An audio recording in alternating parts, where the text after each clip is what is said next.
नमस्कार. पुढचा टॉपिक आहे continuity. It is related to limit. आता कंटिन्युटीचा डिक्शनरी मिनिंग बघायचं झालं तर it is unbroken or consistence. म्हणजे कन्सिस्टन्स असणं एखादी गोष्ट किंवा अनब्रोकन असणं त्याला आपण कंटिन्युअस आहे असं म्हणतो, म्हणजेच कंटिन्युटी आहे असं म्हणतो आपण. आता ही कंटिन्युटी आपण फंक्शन्समध्ये बघायची. म्हणजे आपल्याला आतापर्यंत खूप टाईपची फंक्शन्स आपण बघितली आहेत किंवा माहिती आहेत फंक्शन्स.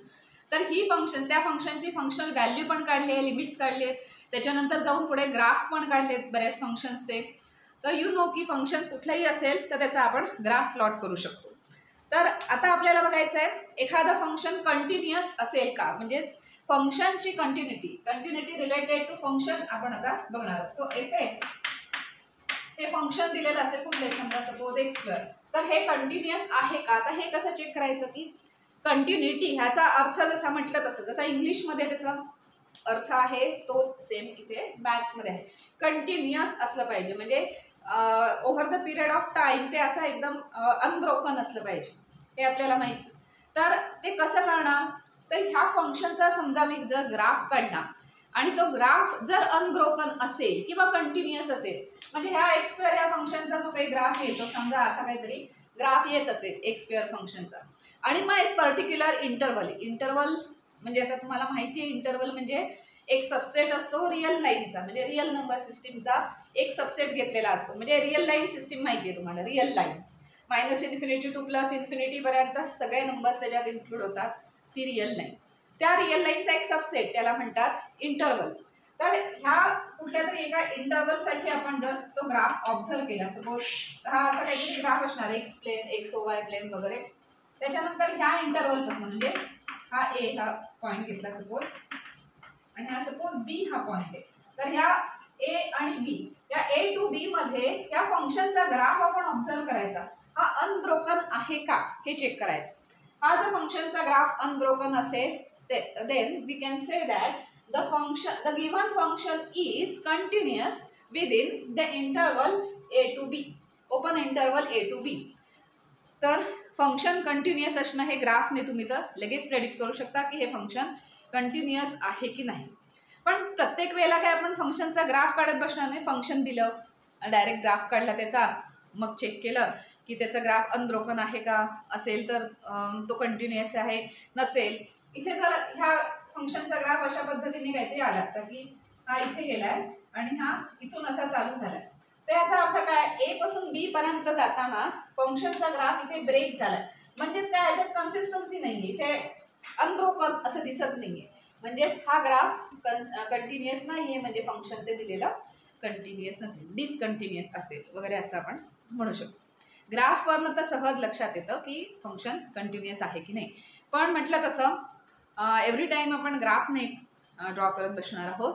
तर फंक्शन दिलेलं असेल तर ते कंटिन्युअस कसं आहे ते आपण नुसते लिमिट्सवरून पण म्हणजे काढू शकतो, की लिमिट्सवरून पण आपण ठरवू शकतो की फंक्शन कंटिन्युअस आहे का डिसकंटिन्युअस आहे ते आपण बघू शकतो.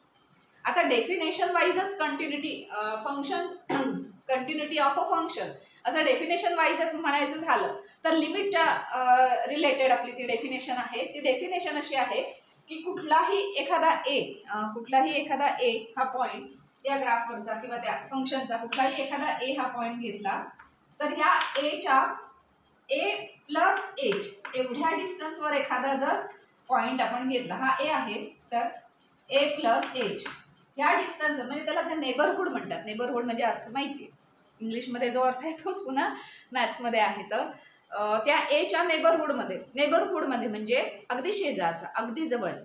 किती जवळचा, तर डिस्टन्स निग्लिजिबल असेल इतका जवळचा. निग्लिजिबल म्हणजे टेंडिंग टू 0, म्हणजे जवळजवळ नाहीच.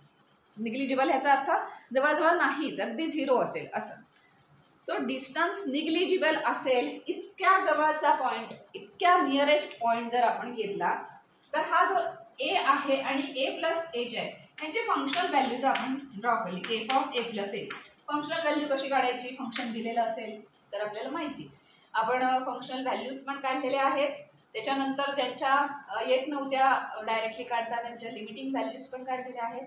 सो ती फंक्शनल व्हॅल्यू आपण ह्या पॉईंटसाठी आपण ड्रॉ केली आणि ह्या पॉईंटसाठी म्हणजे f(a) साठी पण काढली आणि ह्या दोघांचा डिफरन्स घेतला या दोघांचा डिफरन्स घेतला तेव्हा as limit h tending to zero, h tending to zero, exactly zero म्हणत नाही, एक्झॅक्टली झिरो म्हटलं तर ए आणि ए प्लस एच हे सेम पॉईंट होतील, तेच दोन्ही सेम पॉईंट होतील. तसं नाही, आपल्याला असं म्हणायचं आहे की as h tending to zero म्हणजे एज इतका स्मॉल आहे की it is tending to zero, negligible आहे.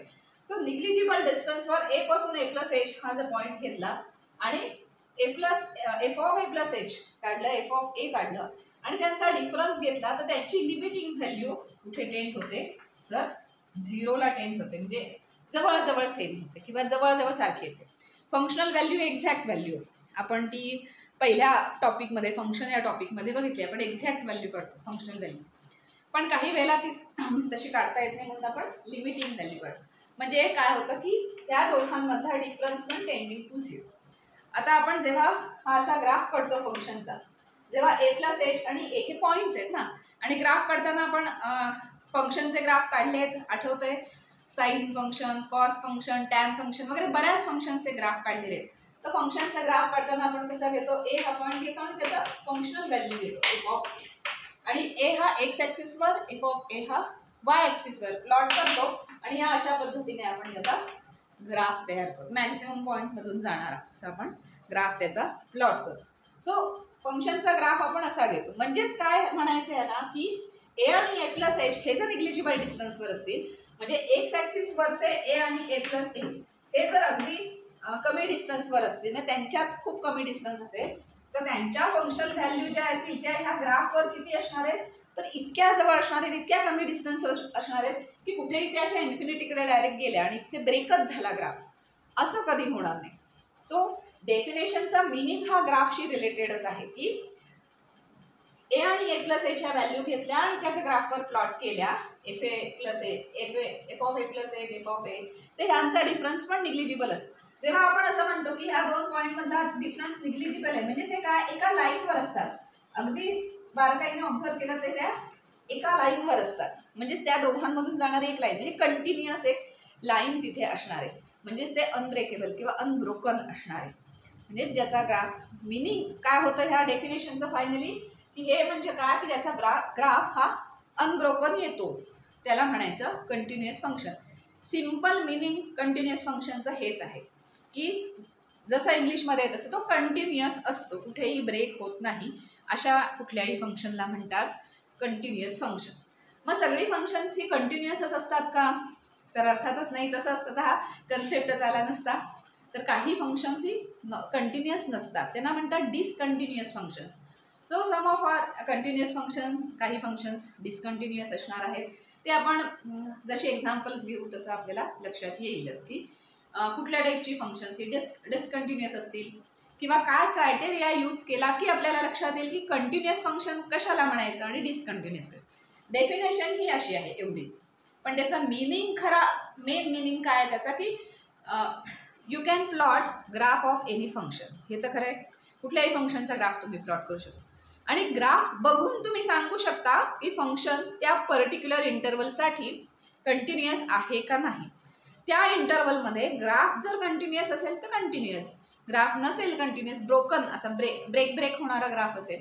एखाद्या फंक्शनचा ग्राफ असा असू शकतो ना की अशा पहिल्या काहीतरी असं एक्स वाय प्लेन वगैरे घेतलंय आणि ग्राफ असा आलाय, हे असं आलाय, त्याच्यानंतर असं असं अशा टाईपचा ग्राफ आलाय आणि आपण असं म्हटलं की ह्या इथे 0 पासून ह्या इथल्या पॉईंट पर्यंत, या बी ह्या पॉईंट पर्यंत ओपन इंटरवल 0B मध्ये हे फंक्शनचा हा ग्राफ असा आलाय. कुठेतरी ह्या फंक्शन या ग्राफ नंतर हा इथे जॉईन झालाय का, कुठेतरी वेगवेगळे आलेत ना, म्हणजे ब्रेक होत आहेत ना प्रत्येक वेळेला थोड्या अंतरावर. सो 0 पासून बी ह्या एवढ्या पूर्ण इंटरवलसाठी हे फंक्शन कसं असणार आहे, डिसकंटिन्युअस फंक्शन असेल. May be that function is continuous over this interval, म्हणजे हा जो पॉईंट आहे हा सी आणि डी, या सी आणि डी या पॉईंट पुरता हे फंक्शन एवढं कंटिन्युअस आहे, पण मग मध्ये ब्रेक होत आहे आणि मग कम्प्लीट 0 to B ह्या इंटरवलसाठी मात्र हे फंक्शन डिसकंटिन्युअस आहे. सो ग्राफ बघून तुम्ही लगेच प्रेडिक्ट करू शकता की फंक्शन कंटिन्युअस आहे किंवा नाही. पण आपण मात्र एक्झाम्पल सॉल्व करताना लिमिटचा उपयोग करणार आहोत. सो लिमिटवरून आपण सांगू शकतो की फंक्शन कंटिन्युअस आहे का नाही, ते आपण एक्झाम्पल सॉल्व करताना बघूच ते कसं ठरवायचं. त्याच्यानंतर कंटिन्युअस फंक्शन्स कुठली कुठली असतील, फॉर एक्झाम्पल कोणती, आता आपल्याकडे बरीच फंक्शन्स आपल्याला झाली आतापर्यंत माहिती आहे. काय म्हणतो आपण अल्जेब्राइक फंक्शन, पॉलिनॉमियल फंक्शन, हे एक्स स्क्वेअर अशा टाईपची जी फंक्शन्स असतात त्यांना म्हणतो आपण polynomial functions.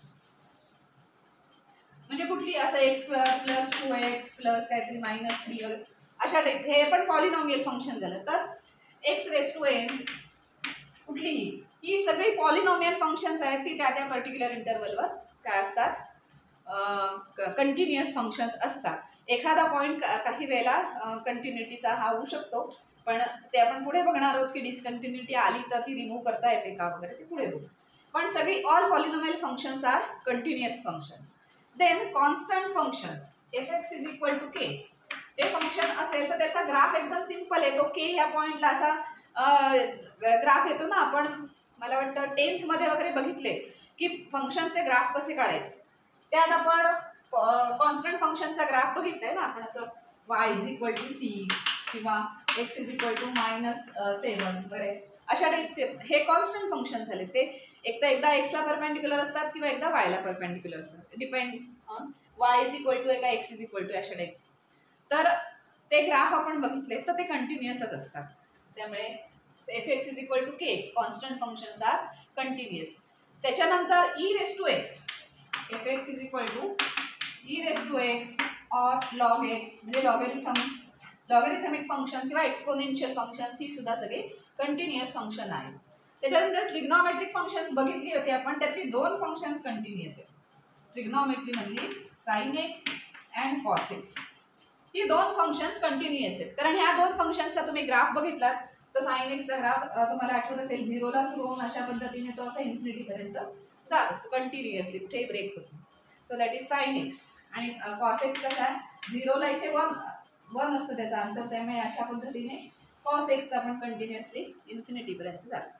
So over the real line हे सगळे ही दोन्ही फंक्शन्स काय आहेत, कंटिन्युअस फंक्शन्स आहेत. पण याच्यात tan x येत नाही, कारण tan x चा ग्राफ तुम्ही बघितलाय, आठवत असेल तुम्हाला तर tan x चा ग्राफ हा 0 to π/2, म्हणजे x ऍक्सिस असा असेल आणि हा 0 आणि हा π/2 आहे.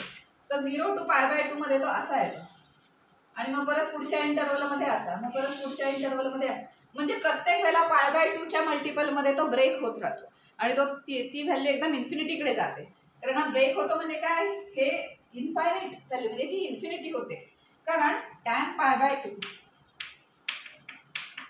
काय असते व्हॅल्यू, आपण डायरेक्ट म्हणत नाही इन्फिनिटीला =∞ असं, पण टेंडिंग टू इन्फिनिटी असं सांगता येत नाही अशी व्हॅल्यू आहे ती. यू कांट से tan π/2 ची व्हॅल्यू काय, म्हणजे इन्फिनिटी आहे असं आपण म्हणणार.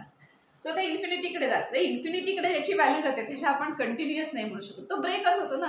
कारण तो परत इन्फिनिटीकडून पुन्हा कधी खाली येणार, आणि इन्फिनिटी म्हणजे काय, म्हणजे कुठल्या पॉईंटला टच होऊन तो खाली येणार हे आपण काहीच सांगू शकत नाही. त्यामुळे हा इथे ब्रेक होतो, दुसऱ्या इंटरवलला पुन्हा तो सुरू होतो. त्यामुळे टॅनला आपण कंटिन्युअस फंक्शन नाही म्हणू शकत. सो साईन कंटिन्युअस आहे, कॉस कंटिन्युअस आहे, आणि बाकीची आपली पॉलिनॉमियल कॉन्स्टंट वगैरे ही सगळी फंक्शन्स कंटिन्युअस फंक्शन्स आहेत.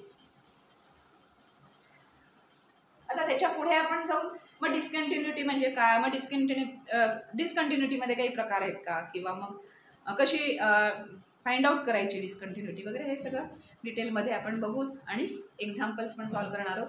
अर्थातच त्यासाठी आपल्याला लिमिट लागणार आहे.